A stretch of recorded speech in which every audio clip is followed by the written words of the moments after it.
We provide you the platform to turn your dreams into reality. Give wings to your aspirations with KR Mangalam University.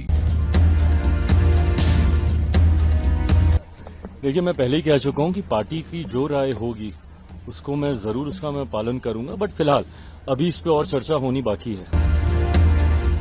लेकिन अगर भारत का कोई भी नागरिक ये कहता है कि मेरे लिए पहले प्रांत है, तो भारत कहाँ है? चिराग पासवान ने बिहार फर्स्ट और बिहारी फर्स्ट का नारा दिया, बिहार विधानसभा चुनाव लड़ने की बात कही तो उनकी देशभक्ति पर सवाल उठा दिया गया। केंद्रीय मंत्री चिराग पासवान ने पार्टी के हितों और पार्टी के नेताओं की मांग पर बिहार का विधानसभा चुनाव लड़ने की बात की तो कांग्रेस के सीनियर नेता राशिद अल्वी ने उनकी राष्ट्रभक्ति पर सवाल उठा दिया, राष्ट्र के प्रति प्यार पर सवाल उठा दिया। देखिए, नेशनल पॉलिटिक्स और स्टेट पॉलिटिक्स अलग-अलग हो सकती है, लेकिन अगर भारत का कोई भी नागरिक ये कहता है कि मेरे लिए पहले प्रांत है, तो भारत कहाँ है? ये देश कहाँ है? फिर आप कैसे कह रहे हैं कि आप देशभक्त हैं? आप कैसे कह रहे हैं कि मैं भारतवासी हूं? फिर तो आप कहिए कि मैं बिहार का वासी हूं। भारत का नाम ही क्यों लेते? आप राजनीति बिहार में करें, उचित है। आप कहें कि मैं प्रांतीय राजनीति कर रहा हूं, उचित है। आप कहें कि मैं नेशनल पॉलिटिक्स में नहीं आना चाहता, ठीक है। लेकिन आप ये कहें कि मेरा पहली प्रायोरिटी मेरा प्रांत है, तो फिर देश का प्रायोरिटी कौन करेगा? इस देश के अंदर हर आदमी अपने अपने प्रांत की बात करेगा, तो भारत की बात कौन करेगा? ये बात बीजेपी को सोचने की है कि जो सबसे ज्यादा देशभक्ति के सर्टिफिकेट बांटती है, ये उन्हीं का साथी और उन्हीं के एनडीए का हिस्सा है। अब कांग्रेस नेता की ये बात कहां तक सही है, कहां तक जायज है, ये तो आप खुद ही तय कर लीजिए। कहानी में आगे बढ़ते हैं और ये जानते हैं कि बिहार विधानसभा चुनाव लड़कर चिराग अपने एनडीए के सहयोगी दलों की टेंशन कैसे बढ़ा सकते हैं। चिराग पासवान के जीजा और एलजेपी रामविलास के सांसद अरुण भारती तो पहले ही कह चुके हैं कि चिराग को दबाने की कोशिश की जा रही है, लेकिन एलजेपी यानी पार्टी के नेता चाहते हैं कि चिराग किसी आरक्षित नहीं बल्कि जनरल सीट से विधानसभा चुनाव लड़े और हर वर्ग तक अपनी पहुंच बढ़ाएं। इसकी एक बड़ी वजह भी है। अगर 2020 के विधानसभा चुनाव परिणामों पर नजर डाली जाए तो बिहार में पासवान समुदाय का 5.31% वोट है, जिसमें 2020 में एलजेपी को 32% पासवान वोट ही मिले। इसके अलावा एलजेपी को 11% राजपूत, 9% रविदास, 7% ब्राह्मण, 6% कोयरी, 4% ओबीसी, 4% दलित वोट भी मिले थे। हालांकि तब चिराग की पार्टी एक भी सीट नहीं जीत पाई थी, लेकिन जेडीयू का पूरा गेम खराब कर गई थी और करीब 33 सीटों का जेडीयू को नुकसान हुआ था। अब ये बात अलग है कि पिछली बार चिराग की पार्टी ने एनडीए से अलग होकर चुनाव लड़ा था, लेकिन ये कहना गलत नहीं होगा कि वे एनडीए के साथ रहकर भी फुल प्लेजेड चुनाव लड़ते हैं तो अपने कई सहयोगी दलों के वोट बैंक को नुकसान पहुंचा सकते हैं। अगर सीट बंटवारे के तहत एलजेपी के खाते में ज्यादा सीटें गिरती है तो लाजमी है कि कटौती तो जेडीयू समेत बाकी दलों के कोटे की सीटों में से ही होगी। मतलब नुकसान जाहिर तौर पर नीतीश कुमार का हो सकता है। सिर्फ जेडीयू ही नहीं, अब यहाँ जिस तरह से एलजेपी के वोट बैंक में इजाफा होता दिख रहा है, उससे परेशानी बीजेपी की भी बढ़ सकती है। मुस्लिम और यादव वोटर्स पहले से ही आरजेडी के साथ लामबंद माने जाते रहे हैं। चिराग की पहुंच सवर्ण और ओबीसी वोटरों तक भी बढ़ी है, जो बीजेपी के लिए खतरे की घंटी है। चिराग के विधानसभा चुनाव लड़ने को लेकर जेडीयू का क्या कहना है, सुनिए। लोकतंत्र में सबके पास अधिकार है अपनी बात को कहने रखने का। भारत के संविधान ने सबको अधिकार दिया है, कोई भी व्यक्ति कहीं भी जाकर कोई भी चुनाव लड़ सकता है। तो चिराग पासवान जी की पार्टी ने अगर फैसला किया है तो उसमें कोई आपत्ति नहीं है। और चिराग पासवान जी ने खुले मंचों से कहा है कि बिहार में मुख्यमंत्री पद की कोई वैकेंसी नहीं है, नीतीश कुमार जी सूबे के मुखिया हैं और नीतीश जी के नेतृत्व में पूरा एनडीए का कुनबा लड़ेगा। चिराग पासवान जी लड़ेंगे, उनकी पार्टी लड़ेगी और उन्होंने साफ तौर पर कहा है कि उनके चुनाव लड़ने से गठबंधन और उनकी पार्टी को फायदा होगा, जो एक सकारात्मक पहलू है।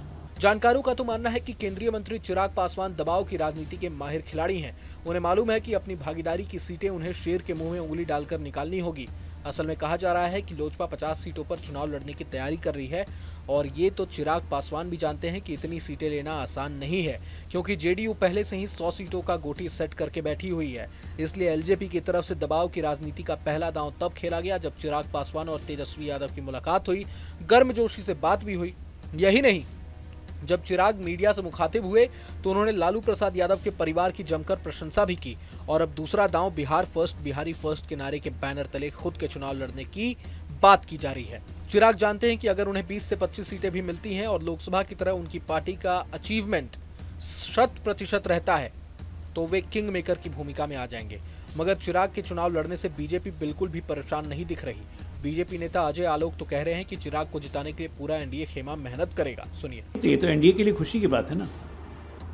चिराग भाई अगर चुनाव लड़ने की बिहार में विधानसभा की इच्छा रखते हैं तो ये तो स्वतः उनका निर्णय है और पूरा एनडीए सहयोग करेगा, पूरा एनडीए जम के लगेगा उनके लिए।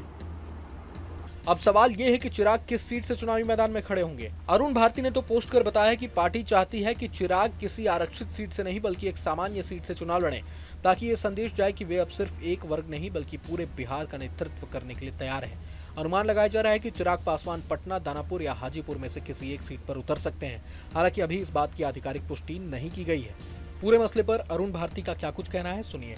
तो हम लोगों ने अभी प्रदेश कार्यकारिणी की बैठक में एक औपचारिक प्रस्ताव उनको दिया था कि उनको बिहार आकर के अपनी बड़ी भूमिका के बारे में सोचना चाहिए, एक बड़ी भूमिका अदा करने के बारे में सोचना चाहिए कि ताकि बिहार का जो विकास है वो कैसे आगे बढ़े, उस पर एक समग्र चर्चा हो, समग्र उस पर व्यापक कदम उठाए जा सकें। इन्हीं सारे प्रस्तावों को जब उनके पास भेजा गया, उन्होंने भी इसको देखा और इसके बाद उसकी एक प्रक्रिया है, हम लोग सर्वे करा रहे हैं। उस सर्वे से जो रिजल्ट निकल के आएगा हम लोग एक एक कदम चलेंगे और अगर सब कुछ सही रहा तो मुझे लगता है कि आने वाले समय में चिराग पासवान जी इन सारी बातों को गंभीरता से विचार करके बिहार में आकर चुनाव लड़ने के बारे में सोचेंगे। कुछ लोग ये भी कह रहे हैं कि नीतीश के खराब स्वास्थ्य के चलते जिस तरह से बिहार में नए सीएम फेस की चर्चाएं चल रही हैं, ऐसे में चिराग खुद के लिए स्पेस तलाश रहे हैं। हालांकि आपको बता दें कि हाल ही में दरभंगा के एक कार्यक्रम में शिरकत करने गए चिराग ने स्पष्ट कर दिया था कि उनकी ताजपोशी का तो अभी सवाल ही नहीं उठता, इसलिए क्योंकि बिहार में सीएम पद की अभी कोई वैकेंसी नहीं है। उन्होंने कहा था कि नीतीश कुमार ही सीएम रहेंगे। दरभंगा से लौटते ही वे नीतीश कुमार से मिलने उनके आवास एक अणे मार्ग भी पहुंच गए थे। वहां से निकलने के बाद भी उन्होंने वही बातें दोहराई थी जो दरभंगा में उन्होंने कही थी। आपको बता दें कि चिराग पासवान बिहार विधानसभा चुनाव में पार्टी का चुनावी आगाज शाहबाद में चुनावी रैली के जरिए करने वाले हैं। 8 जून को चिराग पासवान आरा के वीर कुंवर सिंह स्टेडियम में महारैली करने जा रहे हैं, जिसमें बड़ी संख्या में कार्यकर्ताओं के जुटान की तैयारी है। याद हो तो हाल ही में पीएम मोदी ने भी शाहबाद क्षेत्र में आकर चुनावी सभा को संबोधित कर पार्टी की कमजोर स्थिति को मजबूत करने की कोशिश की थी। पिछले विधानसभा चुनाव में शाहबाद इलाके में एनडीए 2 सीटों को छोड़कर सभी सीटें हार गई थी। अब चिराग भी वहीं आकर रैली करने वाले हैं। बहरहाल चिराग के विधानसभा चुनाव लड़ने से बिहार की सियासत किस ओर करवट लेगी ये तो वक्त ही बताएगा। लेकिन पूरे मसले को लेकर आप क्या कुछ सोचते हैं हमें कमेंट बॉक्स में जरूर बताएं। अगर आपको ये वीडियो पसंद आया तो लाइक करें और चैनल को जरूर सब्सक्राइब करें।